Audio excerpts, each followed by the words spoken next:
I just wanted to start by saying how wonderful it is to have you all here. I've been going through every commission hearing, but I also wanted to first talk about how it was Uncle Colin Hunter, who gave us a generous welcome on Thursday evening to open this conference, and I'm just really delighted that one of his cousins, Sue Ann, is here in our final session. I think it's really quite a lovely circle of symmetry. I'd like to pay my respects to the Wurundjeri people of the Kulin Nation, the traditional custodians of this land, and thank you for your continuing care of the land, air and waters over which we know sovereignty was never ceded. I'd also like to pay my respects to all elders past and present, and to First People from many countries across the continent who are here today, internationally as well. Thanks very much. Now, I thought what we would do really is spend about an hour just talking. I'll get the commissioners to introduce themselves, and then maybe in the last half hour we'll open up to the floor. We'll do the roving mic. So in the first instance, I'll just ask you all to introduce yourselves. They keep giving me the mic. Did you see? They wouldn't take it. So, Wumajeka Bikal Wurundjeri Balakul Naranik Sue Ann, and on behalf of my fellow commissioners, we want to acknowledge that we are on the ancestral lands of the Wurundjeri and honour elders and ancestors, and particularly our cultural ways of telling story and listening and passing down our knowledge is oral, so it's quite fitting that we sit here today sort of and discuss this with you. So I am one of the 5 commissioners at the Yoorrook Justice Commission. No, he's got to make Go. See what they do to me? And I am the rose among the thorns. I would just like this. There you go, Trey. That's we're always taking a bit of a laugh out of each other, and it's really important, particularly in the work that we do, to have that time around sharing laughs and stuff, because we do deal with a lot of trauma and a lot of injustices, obviously, which we'll unpack today. But Latta Ladawa Latun Latin Yung Travis Laba Kiramara Gunjamara meeting Linian Kukun Kanen Konaterek Bujabim. Yun be meeting Wurundjeri ma meeting Kulin meeting Nian Karabanjo Wangwa ma Wuran Buka Bidong Purity meeting Narakitong meeting Narakitong ma. Just acknowledge country, pay my respects to the Wurundjeri people of the Kulin nations. Also recognise Bunjil, the spirit creator, and Wa, the crow, which is their laws. We always recognise as Aboriginal people, particularly when we're not from a particular area, that we live and recognised by the laws of the people, that lands and waters that we live on as well. So, yes, Travis Lovett, Kerap Mara. Anyone know where Gunditjmara country is? We get to ask you the questions too here. Yep.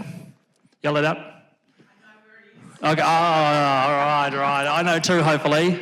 It's Portland Waste. Anyway, we'll try to have this interactive as well. I think, we do try to, as I said, have a bit of a laugh about things as well, because, it's a really important work we do, and it's not lost on us as well. So, one of the commissions at the Yoorrook Justice Commission. Look forward to discussing more. Thanks, Trav.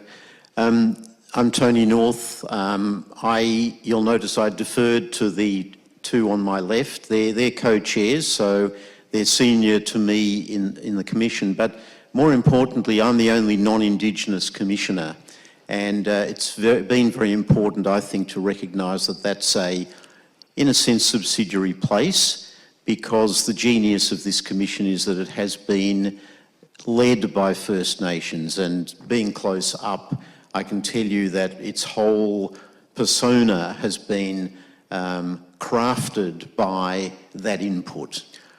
So the question you might ask is, why the hell are you there then? I come from a legal background. I wasn't actually born a lawyer, but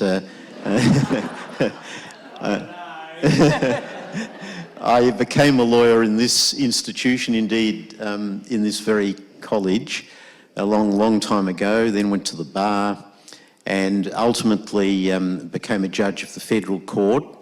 And I guess that my appointment to the commission comes in part from the fact that for much of the 23 years that I was on the court, I heard and determined native title cases,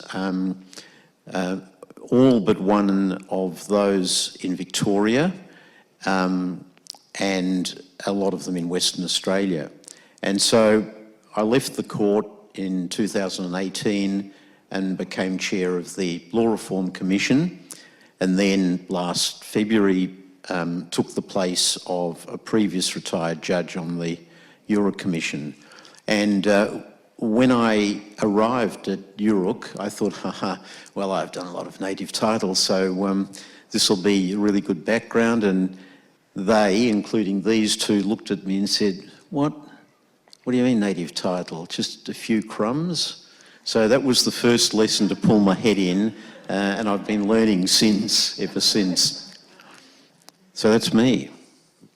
Thank you all. I'm now going to ask you if it would be great if you could provide some background on the setting up of Yoorrook Justice Commission and the relationship with treaty negotiations, because I know you were all on Thursday at the opening of treaty negotiations. So if you could actually talk a bit about the background to the setup and the other commissioners who you are working with as well, that would be great. Yeah, I think I'll start on this one because I've been there the longest. The women have stayed, the men have come and gone. But anyway, that's a whole other panel. So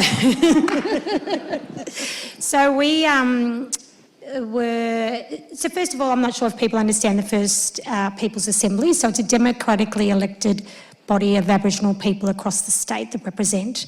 So I refer to them as the voice, and the world hasn't fallen apart. So I have a voice here in Victoria. And part of what they did was said we need the truth telling. So they put that up and then worked with government on what our terms of reference would be, or our letters patent, which is absolutely massive. I was quite scared when I first saw it. It's big, it's very big. And then there was an application process that was very public. And for 5 commissioners, 3 to be First Peoples of the state, traditional owners, another Aboriginal person, and then a legal person. That's what it said, legal person, didn't say judge. And so through that process, government, assembly, all came together, and we were appointed. So our chair is Auntie Eleanor Burke, a Wagaya Wamble Wamble woman. Then there's myself, Wurundjeri Naray Illawarra woman. There's also Maggie Walter, who's a Palawa woman, who's also on the commission at the start. And there were 2 others, and Uncle Wayne left due to some family and health reasons, and I was going to call you Uncle Travis then. You could call him Uncle Trav, he'll love that. And then Trav was appointed, and we also had a former judge, and then Tony was appointed.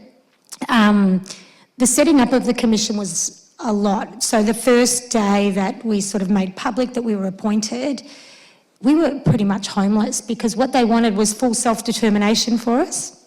So on the first day we did the whole media scrum. We were out looking for somewhere to live, I guess. So I'd say we were a homeless commission for over a year. There were places that didn't want our business. And so in the meantime, we were working from home, and it was COVID, and so we were doing a lot of Zoom. And I think the first thing we had to really weigh up was, how do we interact with community while holding this legal mandate? And also, we couldn't get out to community because of COVID, and we didn't want to. So we did a lot of organisations online, which we felt was much better. And then as soon as we could, we went out. The setting up was, took a while because 1 of COVID, but 2, we had to get to the elders and get their input. And that was done through our decision to do a lot through roundtables at the start and cover the state. Is where we sort of started, and that's we really had to sit down and listen. And when I say listen, it was really listening with purpose of where we would go and how we would investigate these themes, and they had to come from the elders. So the other thing about treaty is, of course, we've already got 1 or 2 reports out with recommendations in them. Our recommendations go to the Assembly to negotiate with treaty. Not all of them. We've got some which are harms happening now that we want the government to take up. That's another story in all itself. And our final report is due in June next year, but I might let Trav talk about on Thursday. Yeah, Thursday was incredibly important, really. I'm not too sure if many of you know, but the Henty family arrived in Portland, so where my people are from, on Tuesday this week, 190 years ago. And that started the devastating impact on First Peoples here in Victoria.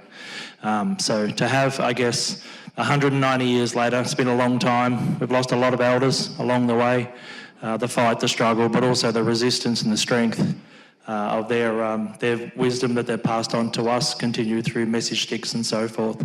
But a massive day. We had, I think it was about at least 20 dance groups, I reckon, come together for ceremony. And that was the longest amount of ceremony that I'd seen in my lifetime. It was a couple of hours, just continual ceremony, which is absolutely great, fantastic and fitting as well.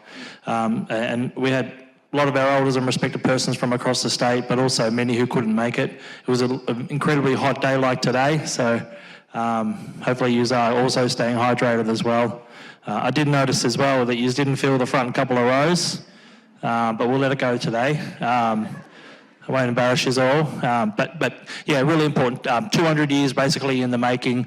We've been continually taking the, I guess, the opportunities to government, our people's vision to government, and we've, I guess, over the last, particularly the last 8 years with the Treaty Advancement Commission that was set up prior to, as Commissioner said, around the democratically elected body, which is the First Peoples, to progress and get us to a point today. But I think it will start on Monday that we will sit down with the state, or the elected people will sit down with the state and start to negotiate Australia's first treaty here in Victoria. So that's something for us all to be proud of, really. Yeah. Yeah. I think it's another really important as well. We haven't talked about it, but we'll call it out, which is the referendum. It was a failed referendum, as we all know as well, but the people coming together to support our people, the allyship, the friendship, the continued turning up from non-Aboriginal people as well is not lost on us. So I know many of you are sitting in the room here today, and there's plenty of your friends and your family and parts of your community that have also supported our people through a long period of time as well. And we just want to recognise and make sure that more business is to come. And there will be some difficult times ahead as we're seeing the world change. I don't want to get too much into the politics around the other parts of the world, but I think you know what I'm talking about here. But also, you know, representing many of the champions in our community are actually women, Aboriginal women. So I think we want to give a round of applause to our women as well, because they've bloody been here. Yeah.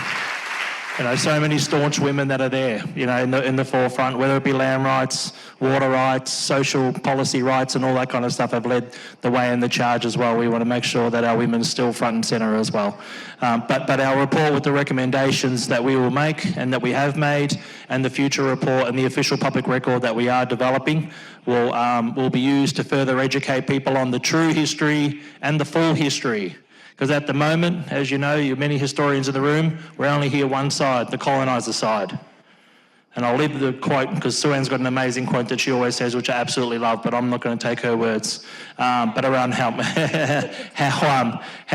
the story's only told from one side, but I'll let her say that in a sec. But yeah, just really important that we'll put recommendations back to government, which will be negotiated with the First Peoples Assembly to hopefully get our further rights recognised, but also upheld.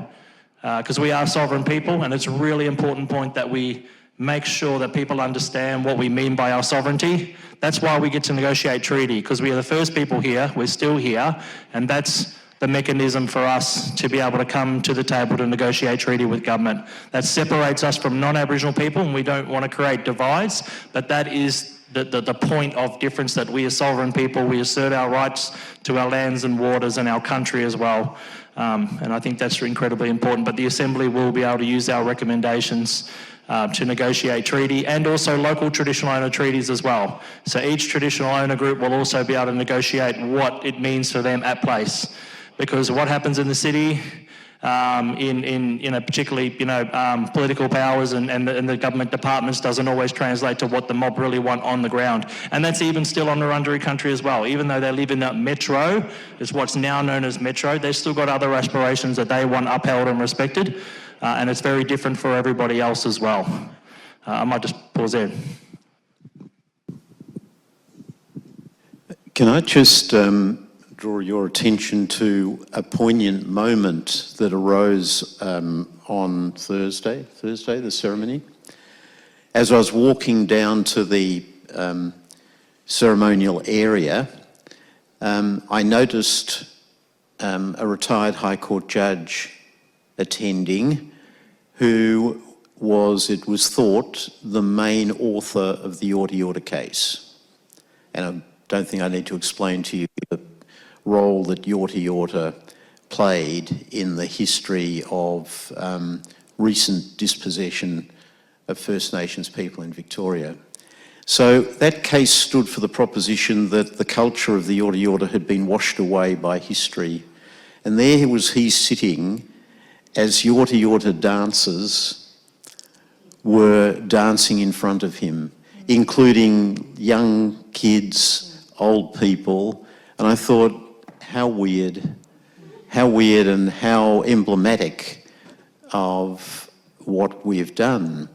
And it leads me into what obviously will come out in further discussion today about the impact of what I've heard in the proceedings in Yoorrook, and the great sense of despair that comes from hearing the history that I think so many people, certainly of my generation, are just not aware of, were not aware of. And the mandate of Yoorrook is to write an official history so that we can have a baseline from which negotiations can proceed.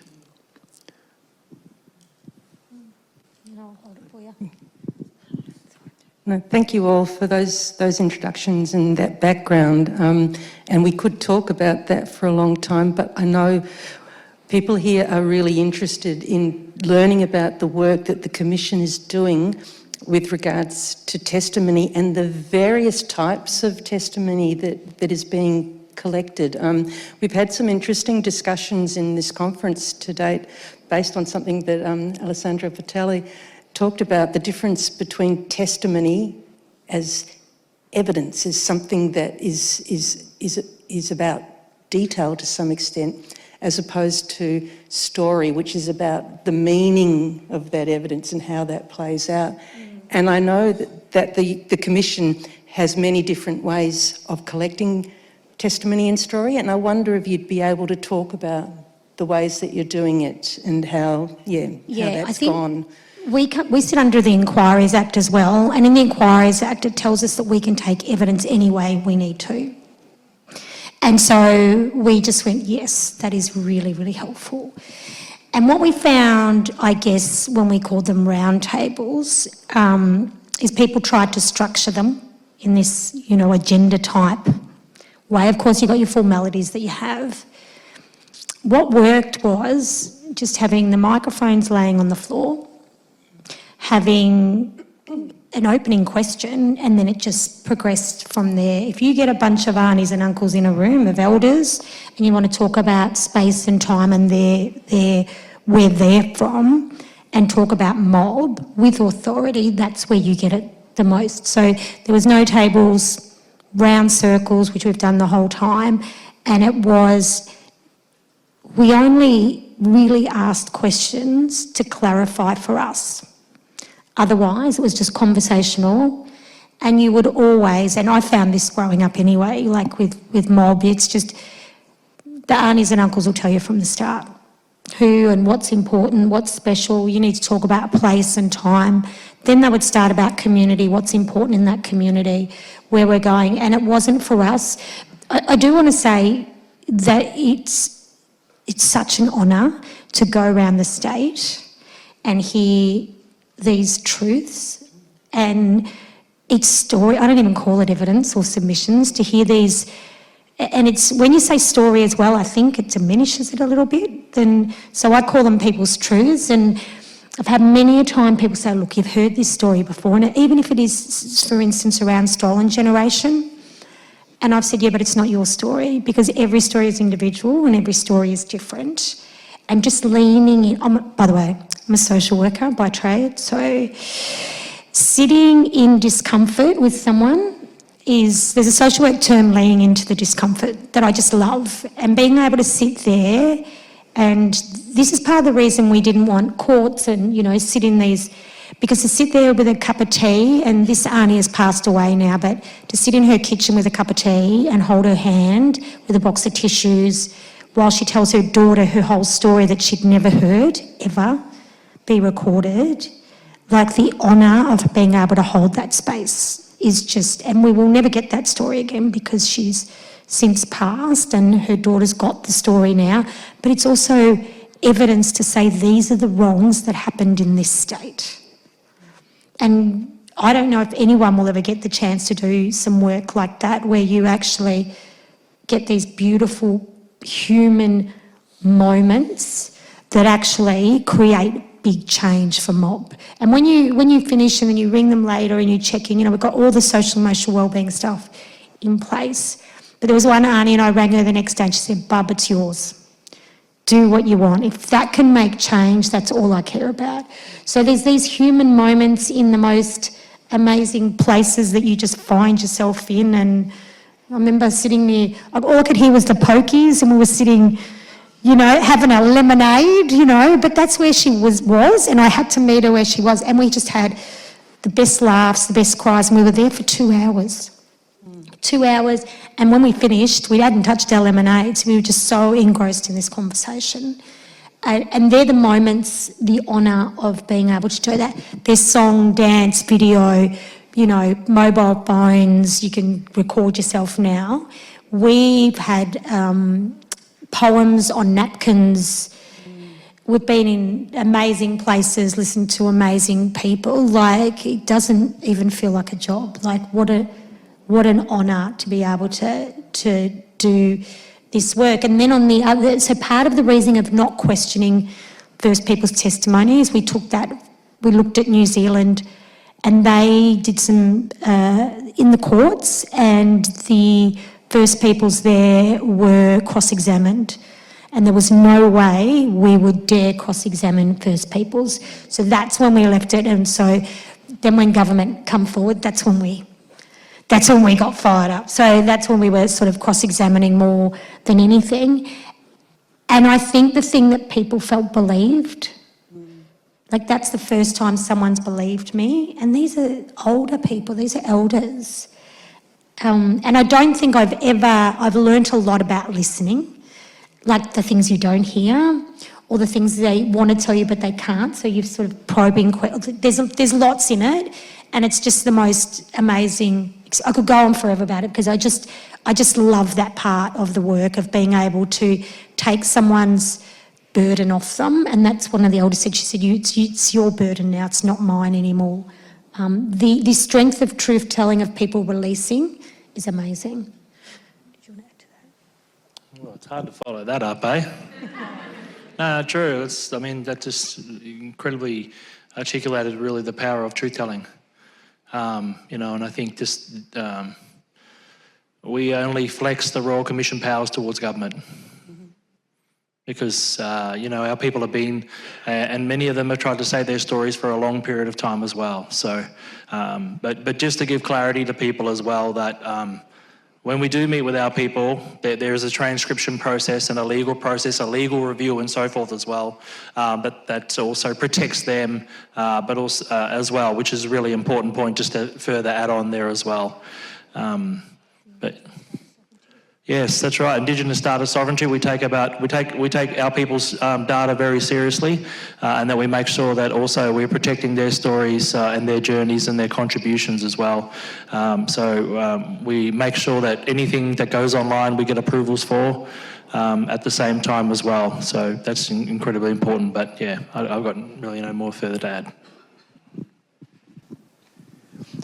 Yeah, well, this topic started me thinking when Nikki sent it around some suggested sort of lines of thought for today, raising the comparison between the truth-telling process in Yoorrook and what I heard for 20-odd years in native title cases. So the federal court started hearing these cases just at the time when I was appointed, so I was right in at the ground floor. And what I saw develop was a process where the court went out on country and sat down and heard Aboriginal people in location. And, you know, I'm very proud of that because I think that made such a difference. Interestingly, a very prominent lawyer who, again, ended up on the High Court, don't think I've got anything against the High Court, but that particular judge at the time when we were developing the protocols said, look, you don't need to go out on country, that's expensive, just fly over it and you'll know what it's all about. Yeah, well, it sounds absurd today, but, you know, it had some supporters at the time. Anyway, so we would go out and we heard amazing stories about history and culture being retained, because the centrepiece of a native title case is continuity of adherence to a set of cultural norms. So that's the frame of a legal case. And what's interesting is that constricts and constrains the stories that you hear. So this open process that Sue-Ann has talked about is absent in a court hearing. And so it's in effect, it's sort of a confected view. Mind you, there's some wonderful material and it's all in the National Archives now, you know, video as well as audio, as well as transcript. So in due course, that will be a very valuable resource. And I did have many occasions where witnesses would sing part of a song line, or, you know, one amazing moment where we went out to a corroboree at night in the West. So, you know, fragments were definitely obtained and preserved, but it's got to be kept in mind that it's a very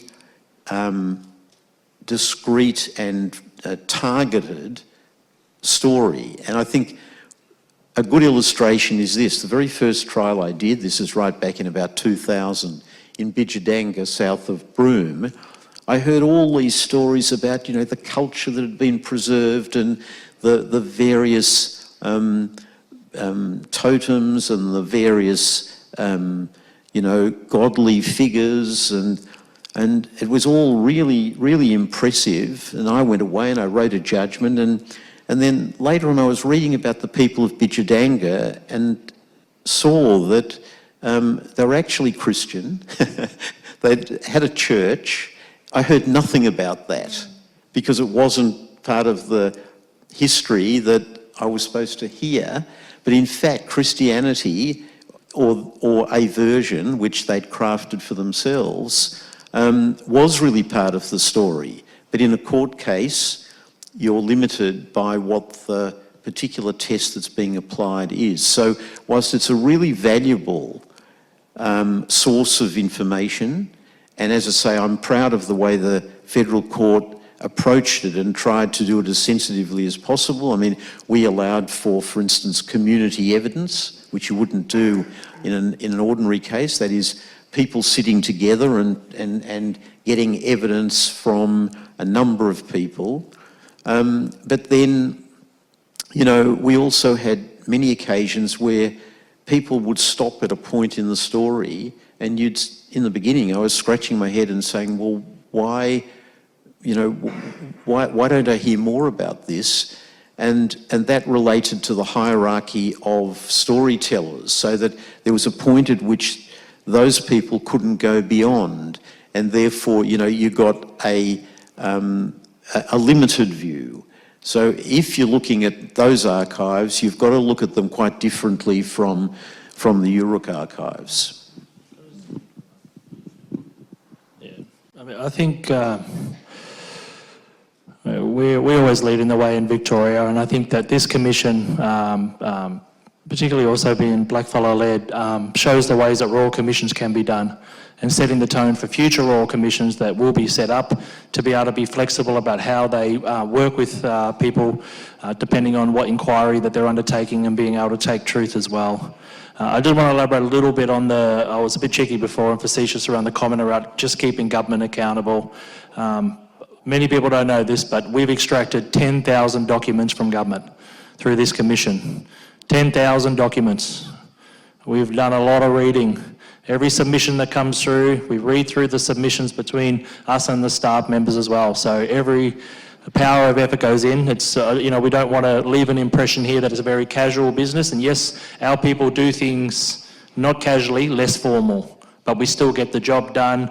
The recommendations that we do make, the truth that we do is all credible, it's all authentic, and it's all evidence, backed up by data. A lot of people try to diminish, particularly Aboriginal affairs and our people's contributions. That it's, you know, it's all, you know, our history is oral. But it is oral, but it's also been documented, and we'll continue to document that as well. But 10,000 documents from government. And we've had to use those Royal Commission powers back on government, because there has been multiple times when we've agreed on a time frame to extract information from them. They'll say, for instance, we'll get you the information by the 10th of December, and they haven't delivered on time. So we've had to use and flex those powers, and I think they shit themselves. Sorry, I purposely said that, but they shit themselves when we first did it, because I don't think that they actually thought that we were going to flex the powers to call a directions hearing.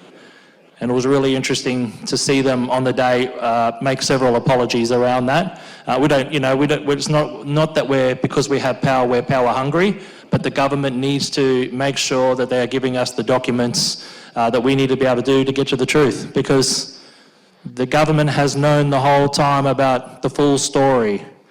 The full story that we're documenting. The government has had all these documents. They already knew what had happened. And this is an incredibly important point. But we're going to put it on the official public record for all Victorians and for all Australians to see the full story about what's happened to our people and continues to happen. But not only the trauma. How amazing are our people? The contributions that we make to this economy.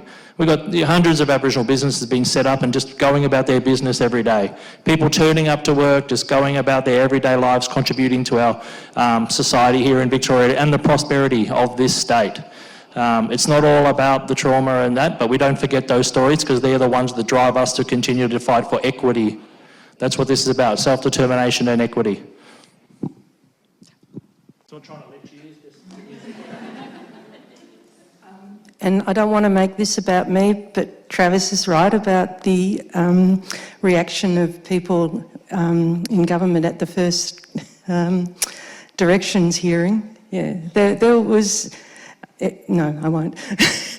Suffice to say, I probably don't need to ask you the question about whether or not you think that government has stepped up to the plate. But we might talk a bit further about that down the track, because I was interested to follow up some of the questions about going out on country and talking to people. There's one piece of evidence from somebody I read who really found it hard to talk to the truth receiver. And she refers, it's on the website, so she refers to the fact that she's actually talking, I think on ground that was a mission, and that history of mission came through her as she's trying to talk. And I wonder if you could perhaps talk a bit about what, it is an oral tradition, but for some people it's actually really hard to speak about it. And I wonder if you could talk a bit about that. Yeah, I think a lot that we heard early on from elders around stolen generation. And there's a lot of things in there that they hadn't told their families, so they'd bring their families along and tell us while they're, and the families finding out in that instance. This is traumatic, and part of, in our letters patent says to not re-traumatise or not, That's really hard because you've got to... So people have said, I want to do a submission at the start, and we're into year 4. This is the 4th year, and people are coming forward now saying, I'm ready. So that's why one of our recommendations will be an ongoing truth body, right? So we can only do it and meet people where they are. The role of the truth receivers, they're all First Peoples, was to go out and work with only community members, so First Peoples with First Peoples, and meet them where they are in the story and how they wanted to tell it and where they wanted to tell it. So they had support in being able to tell their story. It's hard. It's really, these are people's lives with people telling their story, and you've got Aboriginal people listening. So you can feel the pain and the... So some have taken a long time, some have taken a really long time to get through. And I've worked with some of our... early on, I worked with one of our truth receivers, and you know, Arnie just was like, I don't want to talk about, there's this bit I don't want to talk about, and we're like, well, don't. She said, but then there's a gap, and I said, that's okay, because that's yours. And I will say 6 months later, she come back and filled that gap in. So we got her counselling and things and people to help her and really supported her, and she filled in that gap. But the point was, some of these stories aren't complete, because we're not going to push people when they're not ready to tell that part of their story that they're not ready to tell. And also, I think what helps is there's a lot that we won't publish on the website. So Indigenous data sovereignty principles, you own your story and you have all rights to that. And so if people want to, you know, off the website, people say, oh, can we use that? You have to contact the person and ask them whether you can use that. We won't use them for anything other than what we've asked them for. And I think that for me really comes back to things like the Bringing Them Home report and lots of trainings I've seen or been in where they're telling people stories for them. And a really good example is I was at a conference and there was a lady talking about a program that she started because of a story she heard at, and she told the story of this woman that told her story to the Bringing Them Home report. And that lady was in the room. And that really hit home, and I really carry that one with me when I'm thinking about the work we do and how we hear, listen, store and retell people's stories, because they're not for us to retell and they're not for us to change or to take part of. And so anything we do with what we call data is always in the hands of the people that own it. And look, it's difficult because we're the first Royal Commission to introduce Indigenous data sovereignty principles, and people don't understand it. And I think people don't like it because they can't just grab it and take it. And then you have new protocols, and there's a process at the moment where they're changing some legislation around it, and you know, we've got some traction on it. But my thing is, it's their story to keep. And I think our stories as First Peoples get told a lot or get misrepresented, and I think this is, the more I do it and the more I hear it, the protection of data is so important. Yeah. How many people know about imposter syndrome? How many people have felt it and suffered it in their lives? I think, you know, the same said for our people as well, because when we, a lot of hands going up there, a lot of smiles too. But we always, as mob, we always want to be incredibly articulate. And sometimes, you know, what we have to also reflect on as well, particularly for our elders, they're only allowed to be taught till grade 3. And that was a policy of the day. So being articulate, being able to express yourself clearly and actually bring justice to your story, to your people's story, is an incredible amount of pressure. And we can't articulate how much pressure is on our people to be able to come forward, even though it's their journey, but being able to live through those. Who was born, I'm going to show some people's ages here, who was born before 67?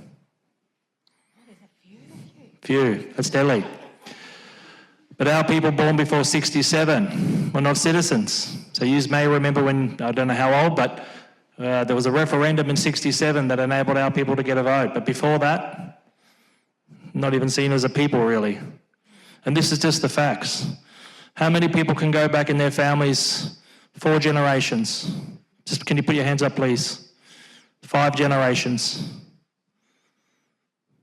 That 5 generations for me in Victoria, and that's amazing that you can do that, but that's first contact when the massacres happened to our people. Only 5 generations ago. It's not that long. It's not that long, people.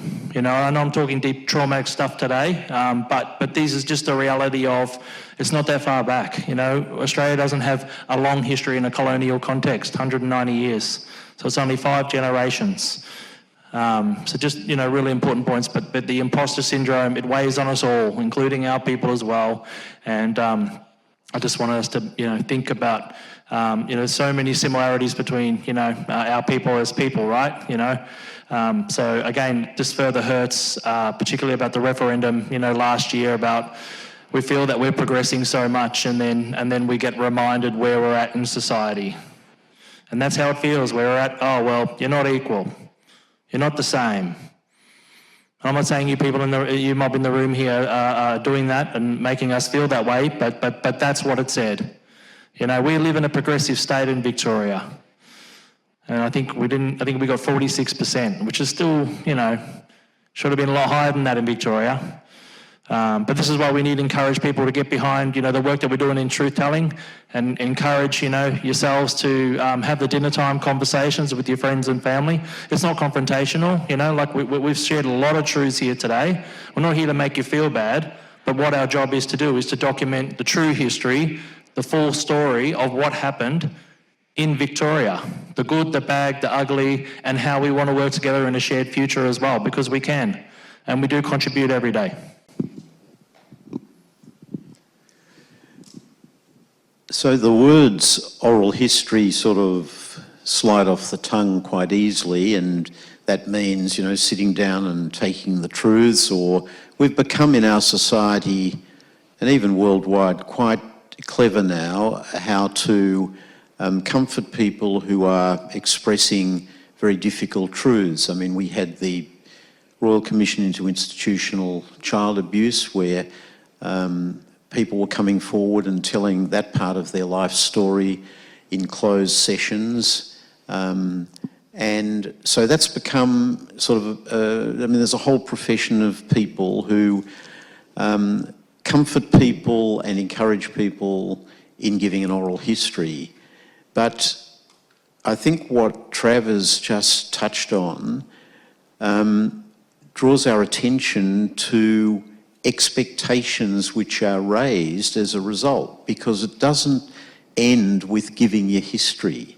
If you've given your history or you've spoken to the Royal Commission into Institutional Child Abuse, then something has to happen. Otherwise, there is this huge sense of disappointment. And this is one of the things that has come home to me very clearly in the last 8 months or so, and that is the expectation that's raised by the process at Yoorrook, coupled with a history of 150 years of constant disappointments, constant promises which are never kept, constant policies and frameworks and strategies that governments have invented, accounted for, failed, and then been relegated to the dustbin. And so we're sort of teetering on this edge, I feel, of getting the truth out there, having these raised expectations, and my fingers are crossed that something will come out of it, because we have this quite amazing parade before us of government minister after government minister, and we've had, I don't know, 10 or of the significant ones, including the Premier, who all understand the history. At least they've given us witness statements, and they've explained that they know all about massacres and all about the unlawful dispossession of land and all about stealing children. They understand all that. They also understand that the solution is self-determination by handing to First Nations people, control over their own life issues. They understand all of that and they have policies for it all and they look terrific. They're really well crafted. So far, the history, even with all these genuine people, as I think they are, and well-meaning people and people who understand the issues, we still have constant failure. And one of my own challenges is to understand why that is. But people who've put their trust in this process can't be disappointed again. And my fear, frankly, is that whilst people like these two commissioners here have been out and about in an amazing, amazing diligence over months of contacting with their people, I'm not so sure about my people and that they understand, because so often I run into people and say, oh yeah, I'm on the Truth Commission, and they look at me blankly, and I fear that there's just a lot of that around, and it's disappointing, because if they'd heard what I heard, they wouldn't A, find it frightening to do something about it, and B, wouldn't hesitate to do something about it.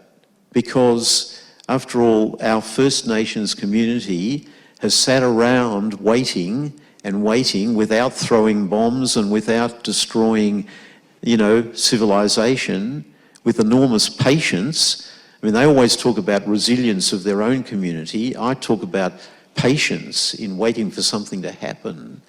And, when is the day going to come? Oh, thanks, Tony.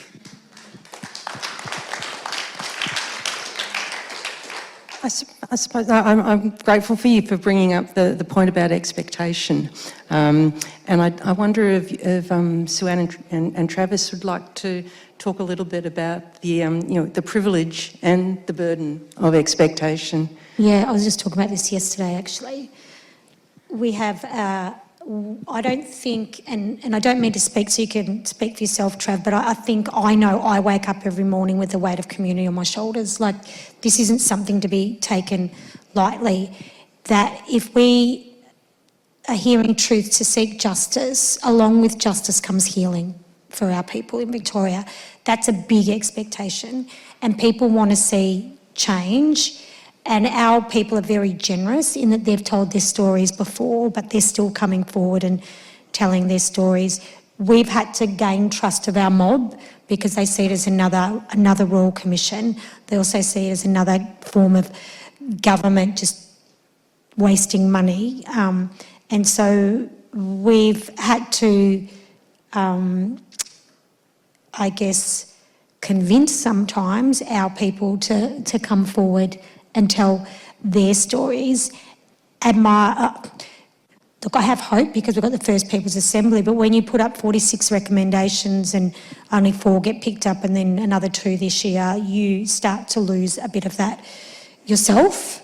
But I believe in our people that we've got enough evidence to continue the fight and to keep going. And look, I hate the word resilience, but I can't find another one for it, so I use it all the time. Think about if you had to bring up your child to be resilient, right? And that's what we have to do with our kids every day. They have to build resilience in a world that's not made for them. And so the point that this state needs to change to include us, because you go back to all our laws and policies that were made, they were deliberately made to exclude us. We were excluded. And so now how do you re-include us? And of course I said yesterday to somebody, we're not here to take your backyards, unless you've got a pool and it's a hot day, I'm coming for a swim. But we're not here to take your backyards. And I think as, Trav mentioned, the 5 generations, it takes 6 generations to heal, right? To change. So our young ones, and we all, carry some form of intergenerational trauma from colonisation. Whether we like to admit it or not, or whether you see it or not, it's still there. And so if we don't start changing, I think history is written by the coloniser. And we didn't get a say in how the history is written. We do have voices now. And, the British were great at documenting everything. So we've got heaps of that, right? But our voices were never included. And this is our chance. And I don't say take that away and rewrite it. I say include what they wrote, because that shows you the thinking of the time, right? And then we include our voices as the overlay on the top. And that's our history. Because the thing is, we need to bring them together. It's not like, for instance, my history is the First People and then Tony's is... It's our history. It's our shared history. It's not two separate ones. And I think till people understand the history, they understand the past and why we're at where we're at. And I think one of the things that, particularly because it's big, right? This is big, and when you start investigating, the themes, you can get off track.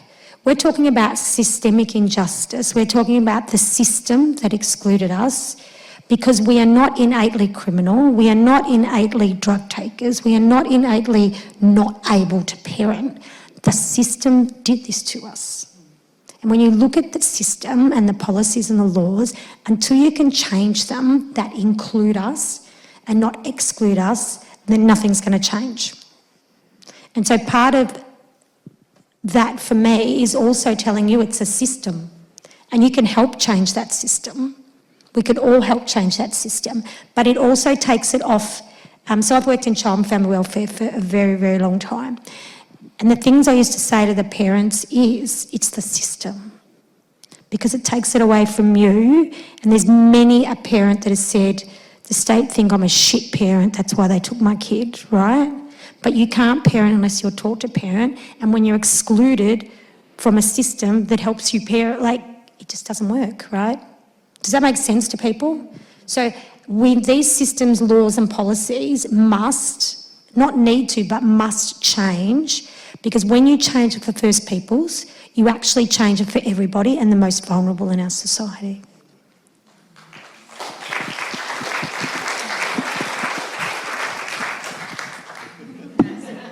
Mic drop, eh? That's a hard one to follow, because, you can't shy away that it is a privilege, but it's also a burden. You've got the expectations of your own people, 200 years worth of struggle, but at the same time, you've also got a lot of non-Aboriginal people that are not looking for you to exceed as well, because they're scared, or they've just got some kind of fear around our people's progress or developing and so forth as well. So, but also, it's incredibly hard work. We haven't shied away from that. These systemic injustices have not just affected our people, but affected our families, the both of us. I've lost a brother to the system, to the healthcare system, who turned him away, who thought that he was dealing drugs at the front of a particular hospital. They kicked him out. He died 2 days later. So these stories, these journeys, as we both really clearly articulate in the hearings, they're not just statistics. They're our people's they're our people, and they're our people's lives as well. So, but it gives us, I guess, the fight to keep progressing and keep trying to hold the system accountable. And I think that's something that continues to inspire us as well. We've heard so many injustices. I keep going to get a drink of water, but I want to give an analogy. This is the amount of water rights we've got from this state, 0. Well, how much is left in my cup? 0. The last 10 years, $88 billion the state has got from revenue from water falling out of the sky. $0 has gone to our people. There's a gold rush on Yoorrook country and Wadawurrung country that extracted $287 billion worth of resources out of these lands and used a lot of water to get that gold too. $0 went to our people. There's a lot of narrative out there, but when we progress, we divide everyone as a people, which is just not true. We are overrepresented in a negative context to every socioeconomic, but we get everything. How does that weigh up? If we got everything, why are we nearly the poorest people in the world on our own country? We are the poorest. A lot of people have been able to come here and pass on generational wealth, but our people have passed on intergenerational trauma. as Sister said here, 5 generations to be able to remove that. But if people continually are perpetually compounded by trauma, how do we actually build that wealth? How do we transfer that wealth to our people? And that's something that we'll continue to strive for. And this is what we're hoping that treaty, and that's why we carry that optimism, the strength. I hate the word resilience, not to take away from people who use it, but we're resistant. We resist. We've resisted colonisation the whole time, but we understand that it's a powerful force and that we need to work within the system to make sure that our rights are understood, recognised and upheld. And that's what we're hoping the treaty can actually generate for our people as well. It's not about dividing everyone. Again, we as sovereign people, we want to make sure that we have access to our sovereign rights. That's not about taking rights from anybody else. I've seen a bit of the opposition's comments about, transparency.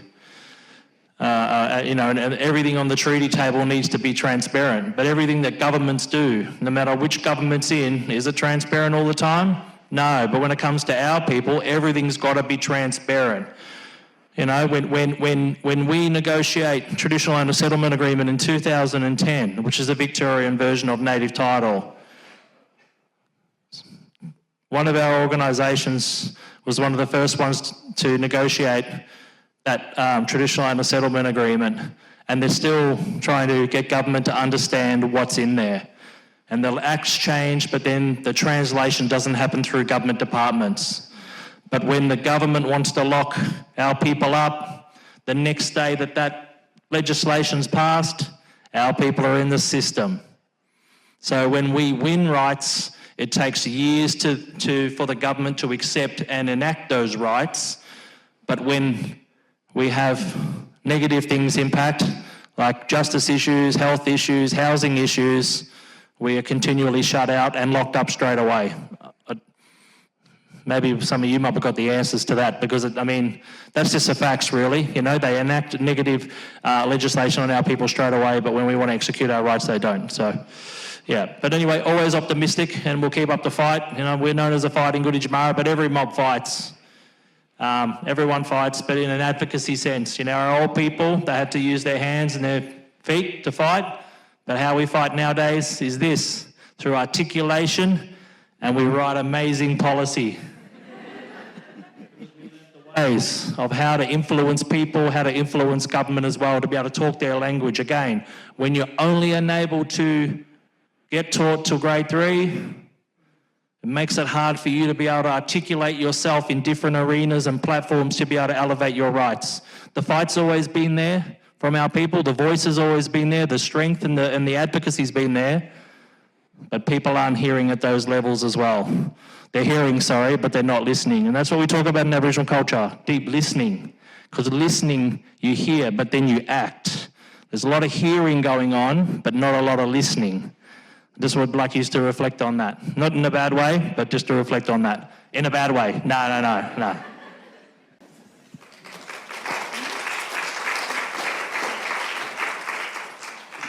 The question of the burden of expectations, the Commission, before I came along, delivered 2 interim reports, one on the criminal justice system and one on the child protection system.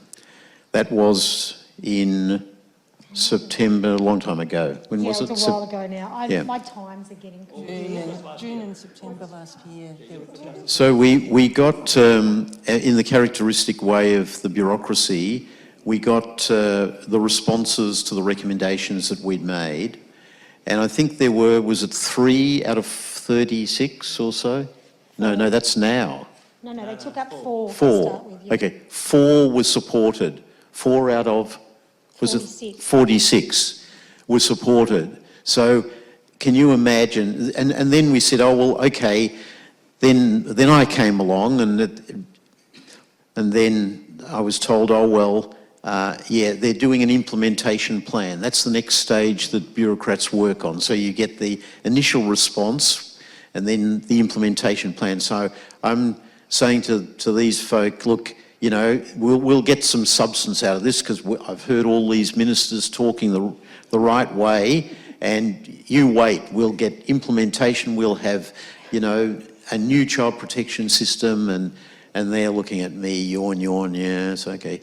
So it came out, and big excitement. Well, actually, it didn't quite just come out. We had an accountability hearing set up, all ready to go, and it was to really analyse what came out of the implementation plan. And characteristically, I think it was the night before or 2 nights before, they delivered this implementation plan. 2 nights before. Very rude. Impossible to really respond, except that when we looked at it, it was an invalid damp squid.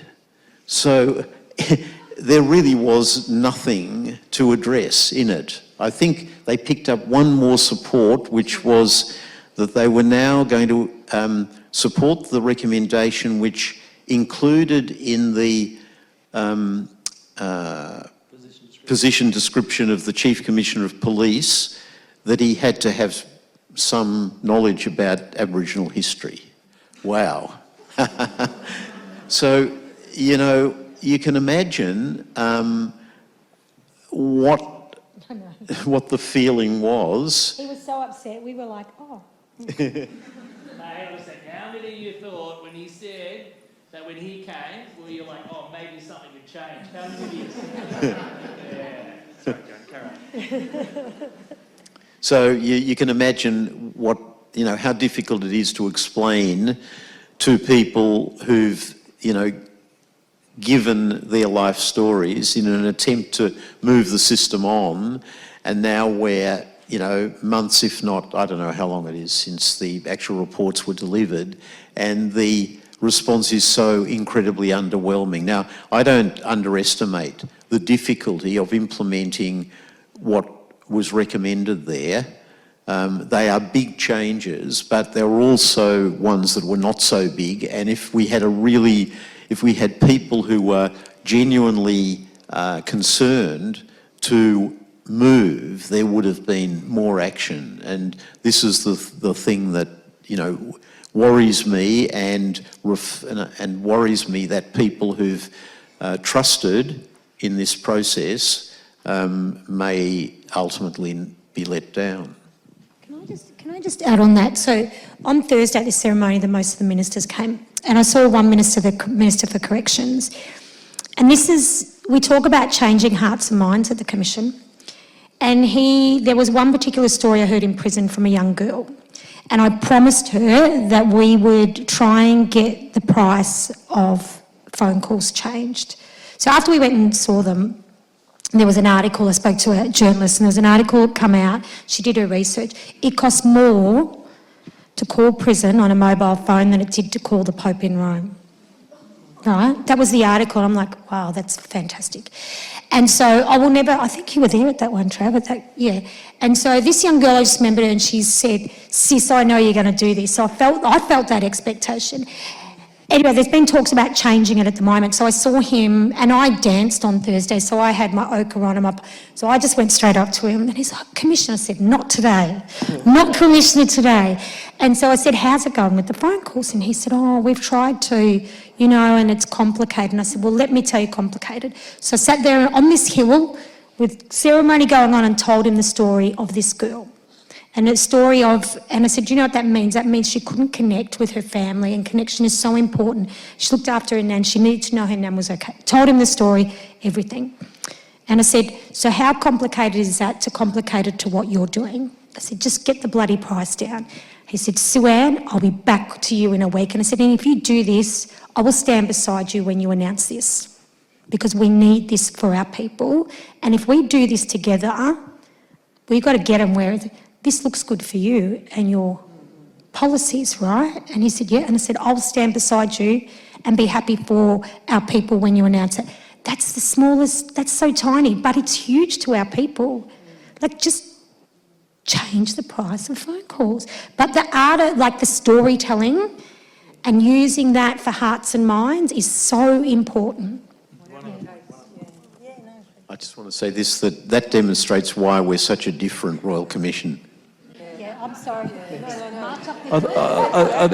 One other just point we'd like to stress that when we make recommendations in our commission, we make recommendations for all Victorians, not just our people. So that will have a flow-on effect to non-Aboriginal people who find themselves incarcerated, who are struggling to be able to connect with their family as well, for whatever reason that they find themselves in there. You know, we're not shy to the fact that also sometimes our people have done horrific things. We get it, we understand it as well. But when we make recommendations like raise the age, that's not just for our kids, it's raise the age for everybody.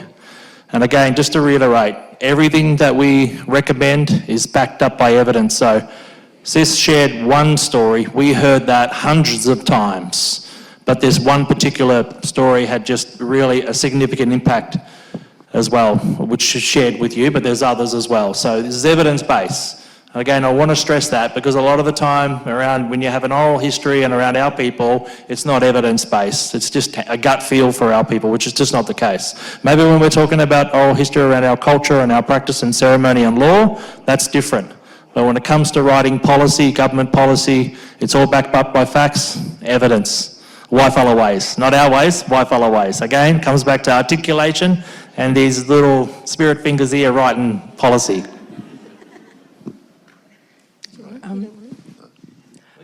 I was going to say, I think anything I've written down there is a question you've answered anyway, so that's wonderful. But Tony did prep.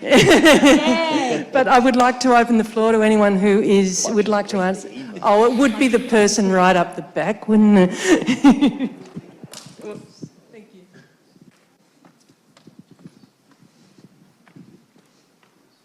Does anyone want to sing a song while I'm delivering? No worries. Hi, I'm Jennifer Macy. I live in Wollongong, but grew up in Queensland. And I just heard this week that the Queensland Premier said that the Queensland Government isn't going to be taking part in the truth-telling at Cherbourg. So I guess really my question is, like, how do you feel about that, and like what sort of response can you have? Yeah, so I was up there that week and at the national, I think it was a RAP conference. So on behalf of commissioners, we stood beside them in their media sort of scrum thing and stood in solidarity with them. I spoke to Josh yesterday, actually, the chair. They've opened submissions without the blessing of government, and it's 5 times that government had ignored them. You can't cancel history, is my line. And so they've opened them against government's wishes, and they're trying to shut it down. I don't know if anyone knows Mick Goodas. I spoke to him the other week, and he said that they're all rallying and they'll do it without government. Yeah. Down the front here. It's really sad, to be honest. I don't know if anyone saw some footage from Cherbourg. And to go through what we've been through.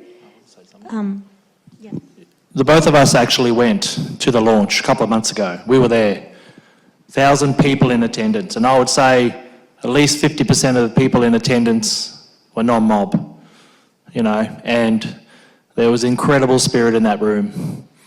And it breaks our hearts here too, to hear that another state is, you know, going back on truth and healing. 2 key parts, truth and healing. And I heard a lot through campaigning, without naming, about hope. But then, how do a mob have hope when cancel on truth and healing? I think the point of difference here in Victoria, we also have the justice, where we need to make recommendations for redress, because that's a key part of this. I talked a little bit about those figures before. Billions of dollars are being extracted from our lands and our waters, and all we're asking for is a share in that wealth. It's not much. It's not much to ask for, but incredibly gutted for their mob up there. And we hope that, you know, the advocacy from their mob and all across Australia, that we get behind people to support each other, and that that government will have a change of heart and inject some hope back into the spirit of the communities up there, Aboriginal and non-Aboriginal people. Truth and healing. And that's how we come together.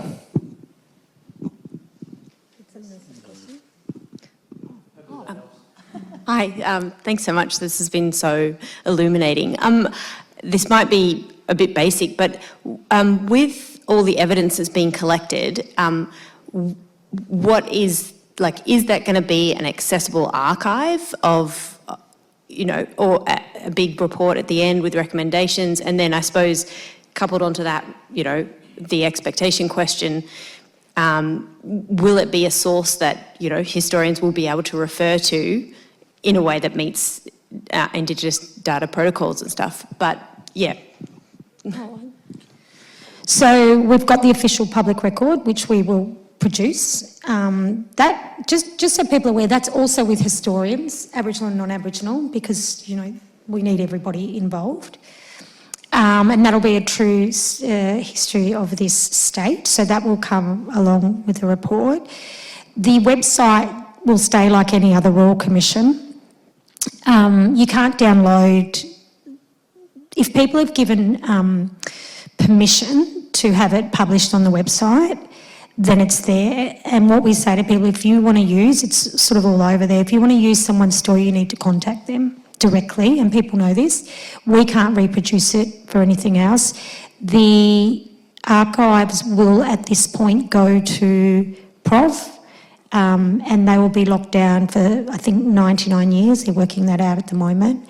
If somebody comes to them, they're working out another way of, and your family, you can access your family's record. So there's things that are, underway at the moment, and as much as we possibly can. So if people have said, no, you can't use it, then it's, locked down for that amount of time.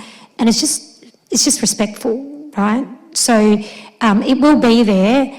I guess you sort of need to quote it accordingly. But what we do encourage is that people go back to who owns that story and gets their permission to be able to do that. Did you want to add? No. Education in the future at school. Oh, so I guess one of the things for, the future around education is that history piece. So we're hoping that gets taken and used as the start of what should be taught in schools and how we teach that. Now, my daughter's 14, and with her primary school, we did this whole thing about, cultural safety. It's also my PhD at the moment, so I was like, this is why I did it as a PhD. So they did this whole thing around making sure it was culturally safe, and there was about 30 Aboriginal kids there. And then they have this poster up saying Captain Cook discovered Australia with advertising, right? And so we need to get it right for the future, because if we don't, like me, when I come home and told my dad that Captain Cook discovered Australia in grade 2, did you know they're telling me that, Dad? Is that true? Well, that's a whole other story of trauma. We don't want that anymore. So part of what our reports, part of our recommendations, part of that official public record, we hope will get taken up by the Education Department. And look, I think they're open to it. The schools are open to it, to learning, listening. And we had the universities on the hearings. And I will say, and this is not just because I won't mention any uni, I won't, because we have one, God forbid. They've all taken up the mantle of moving forward. And I've seen some really good stuff starting to come out of the unis by having those people on the stand. Thank you guys, that was really interesting. And I really loved the point that I think Trav made about how recommendations that affect Aboriginal people will benefit the rest of Australia. And I think it was Udru Nonikal's son who was involved with the Black Panthers who said something about our struggles are not separate. And I think he said something like, if they come for us in the night, they'll come for you in the day. And that really reminded me of that point. a lot of my work has been looking at truth and reconciliation commissions and inquiries and how they're often designed for the state to be able to close a chapter of history and put something to bed effectively, so that Australia can move on. And you guys have obviously all expressed fear of expectations and inaction afterwards. But once the stories are told and captured in this really beautiful, respectful way that you guys are doing, I'm just genuinely very interested in the next steps. Like, I'm not trying to add pressure with this question, but what do you guys think are the next steps for you to ensure that action will happen and those stories do get protected? Like, how are you guys thinking about that? Yeah, so for me, one of the things is that the truth continues to be told, because there's still a lot that we haven't uncovered.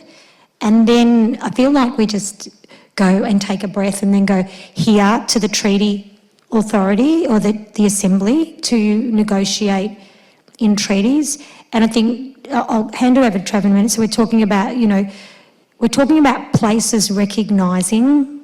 So, there's things like, and most of you probably know this, there's always a boundary road. What was that boundary road? It was the boundary where we weren't allowed to go into the city, right? There's lots of murdering creeks or, the place names of people, of places where there were massacre sites or not named. So my hope is those things start to get named, people start to get recognised, because people say, oh, it's just a name. Well, it's not. It's a token of those that have gone before us fighting the fight. It's about understanding. Look, I tell you what the biggest thing to come out, if society in Victoria start to put the past and understand why where we're at and start to make change, then, I think we're winning at that point, the inclusivity of our people. And sometimes we can't rely, actually, is it sometimes or always, we can't rely on government. And it's the people, like you have the vote, like, well, I'm not going to get political but you get to say who's in power, right? And I think one of the things we've really learnt through this commission is, and the chair says this all the time, is you can say sorry, but is it followed by action? Because if it isn't, then it's not worth it, right? And so unless we start seeing, look, I have hope, because I think there's really goodwill. And I used to hate that word, goodwill, but I see it in this one here. We've become good friends over the time, haven't we? But there's a lot of non-Aboriginal people on this journey with us that are fighting for us, that are always, I don't know about Trav, but I've got a lot reaching out, going, are you okay? Is there anything I can do? Because it's a big, tough gig and the burden of expectation. And also I feel like I carry hope for others in the hope that we can move forward. Yeah, it's amazing points. There needs to be ongoing truth in some form or way, because, as Sissy has said, we'll get 4 years by the end. We'll hand the report back in June. 4 years to investigate the ongoing systemic injustice since colonisation. So 190 years in 4 years. Most other Royal Commissions get one, and very important subject like family violence, disability, and we can keep naming them all. Very important subjects. I don't want to diminish the importance of those, but we've had 4 years to do health, education, housing, family violence, land, water, sky. What else have I missed? Child protection, justice, political life, economic prosperity. We can keep going on, but these... Yeah, that's exactly right, exactly. But what does give us the optimism is that we've tried to be strategic, particularly in learning from the Royal Commission of Aboriginal Deaths in Custody in the early 90s, when that report gave 337 recommendations back to the government, and many of those recommendations are still not implemented. And you'll hear politicians, particularly our blackfellow politicians, advocating, fighting really hard for the continual profile of those recommendations as well. But we never had a democratically elected body like we do have in Victoria, the First People's Assembly. But we've had the strong people in our community fighting really hard, and we've heard politicians and government bureaucrats hearing but not listening. Going back to my earlier point. So, but we do have the elected body that we hope will be able to continue to fight for the ongoing implementation of the recommendations. But also my point about we've done a thorough job, we've got a lot of expectations, but there's a lot of place-based truth. So what happened to my people on Gunditjmara country 190 years ago and continues today is different to what happened up in Lotta Mallee, on Tati Tati country, Lachi Lachi country and so forth as well. There's a lot of similarities in the colonial process, but there's different times and there's also some different practices that do need to be undertaken. So we're on a pathway to treaty at a statewide level, and then hopefully we'll get to local traditional owner treaties, and that's where that local importance will really, the local truth will really be able to help those communities to fully understand what happened at that place. We've done the systematic, hopefully those local treaties can unpack the local truth in each particular area. But I don't want to leave you feeling like we haven't done our job. We've done our job and we'll continue to fight right till the end because we've done an incredibly thorough job, but we haven't been able to go right down in each in particular area to do, because there's so many mobs across the state as well. But yeah. I think we've got time for one more. Jez? This question, my take on it is, this is an easy question, like just predict the future. But to be realistic about it, we're in the middle of an amazing moment in Victorian history. We've got this architecture set up, and let's not forget that this is an amazing thing, that we've got a democratically elected Assembly of Aboriginal people driving government to address the history that we will explain in June. And there's a commitment on government in legislation to negotiate outcomes. And that is phenomenal. That is a great step forward. And it came about, and this is where I think you get a bit of an insight into where history, might be going. It came about because of organisation of First Nations people interacting with a leadership which was prepared to act. And it's those two things. Now, there's no shortage of First Nations initiative, but the secret about whether our recommendations and the transformative changes that are needed are going to happen depends on political leadership. And that in turn, this is the amateur historian talking, but that in turn obviously depends upon votes and support of government, or a leader who's prepared to lead and chart the way and say to the populace, no, this is something we must do and it's good for everybody, and to sell that.